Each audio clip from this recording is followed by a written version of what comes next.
Hi everyone, and now we're on to All-State Etude number 3, which is number 15 in the Wildey concert studies. So for this particular etude, we're going to break this into 3 chunks to discuss, and we're going to play some, talk about some, see how we wrap this all together. So at the very opening of this, we have this little hat on top of our 16th notes. This means that we should have a more aggressive tongue overall. When you're playing this, I really recommend that you just think a more aggressive ta articulation and you don't just try to puff air with your abdomen. If you're puffing your air with your abdomen, that often causes us to change our embouchure, or sometimes we puff so much air that our reed will squeak and cause other problems. But if you say just a kind of angry or ta, just a ta versus a ta, we have that same push of air that helps us to get the articulation, but we don't have to work nearly as hard with our abdomen. And it does help us to also conserve air, keeping our pitch more stable, and it also helps us to just get through the piece technique-wise a lot easier. And you can even feel this happening if you put your hand in front of your face and say a light ta and 2 angry tas, ta, ta, ta. You can feel there's a pretty big difference in the push of the air, but your abdomen should have felt the same. Go ahead and try that if you want to. So this opening section, we're talking about the very beginning of this third etude until the end of measure 24, so just before the key change. This primarily rests on this heavy articulation to help break up the repetitiveness, because there are a lot of repeated notes in here. So I'm going to play for you from the beginning up until rehearsal 24, and then, or sorry, to measure 24, and we'll talk a little bit about this after as well.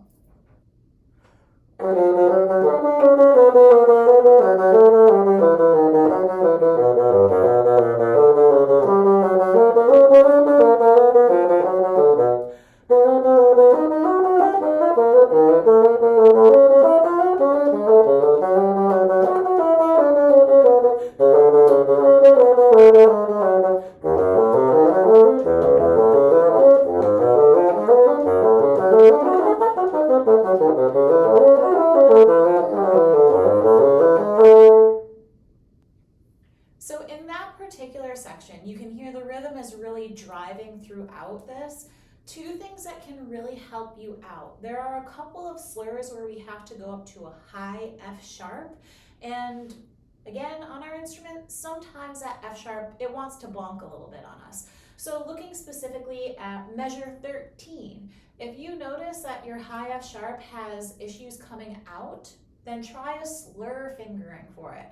By leaving off your ring finger on your left hand, it can actually make that note speak a lot easier. It's a little bit weird to get used to at first, but totally worth it. Along with that, in measure 15, we have an octave C sharp slur as well, and that is a notoriously kind of cracking sound that happens for that C sharp octave. So this is another place where you can employ a long C sharp fingering if it helps you to get that octave out smoother without having to change your embouchure or suddenly slam your air to get that upper octave in. Now, one note about this slur C sharp fingering is that it will have a different tone color than the rest of your notes. So just be aware of this. You might have to change how you use your air, maybe just back off a little bit more. But again, it's better to have a slight change of tone color than to have a note honk in the middle of your playing. So for this one, make sure that you just keep that driving rhythm going, use that articulation to help you, and make sure that you don't rush through your slurred passages starting at measure 17. There is a tendency to want to push that, and if we go too fast, we're going to go out of control. So let's now move to measure 25. So this middle section starting at measure 25 and going up until measure 53 where we have the cut in the music. For this one, we have this change in where the slur is occurring. We are slurring the 2nd to the 3rd 16th and then the 4th to the 1st 16th of the next beat. This gets a little bit kind of almost lopsided feeling here if we're not careful. My one big thing to watch out for here is to make sure you're not lifting or clipping the last note of the slur.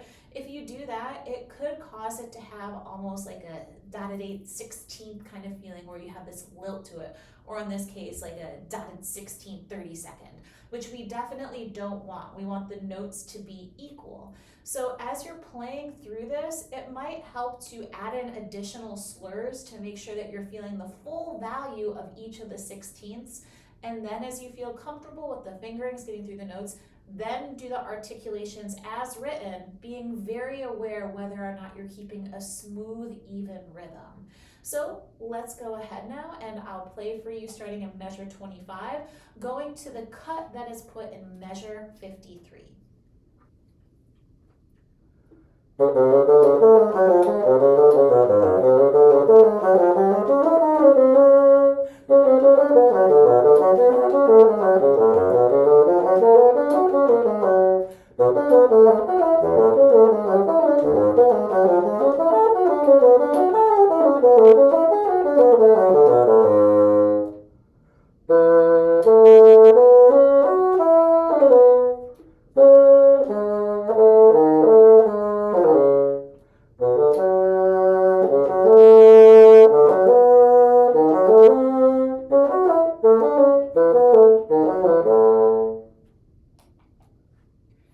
So in that particular section, I did also employ some of the slur F-sharp fingerings to help me out, but as you can tell, that tonguing in there does make it a bit more difficult to keep it together.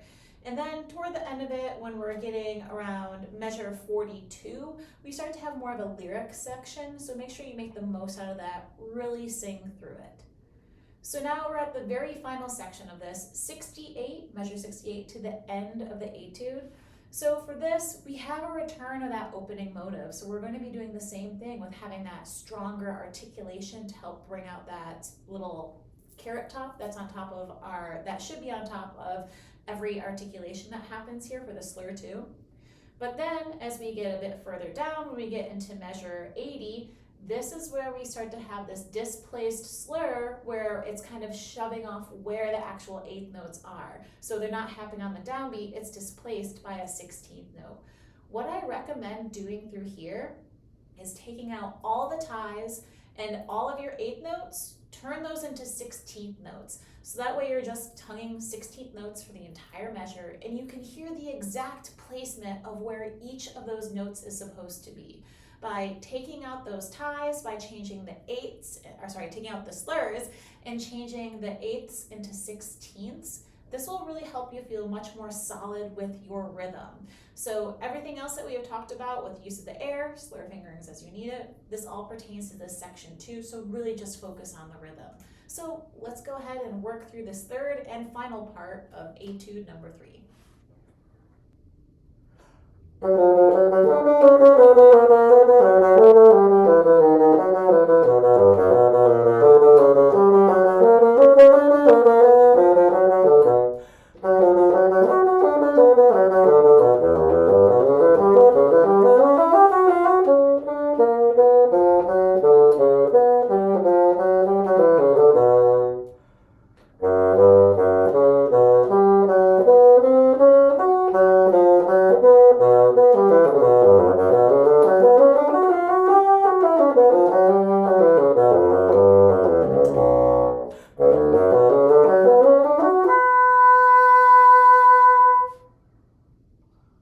So as you probably heard at the end, I did break that very last slur after the low B to take a breath.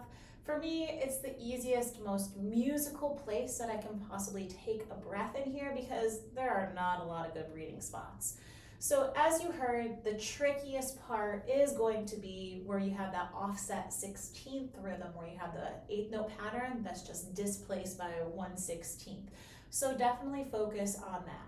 And one thing I did forget to mention earlier is make sure that you are friends with both your pinky and your thumb F sharp. There is a place for both of those in here. If you notice that either you're dragging your thumb a bunch or you're dragging your pinky a bunch in your right hand, something's going wrong and we can make it better. So make sure that you're utilizing both of those fingerings that are available to you. So that's the end of our All-State help session. Good luck, and I can't wait to hear you perform this in the fall.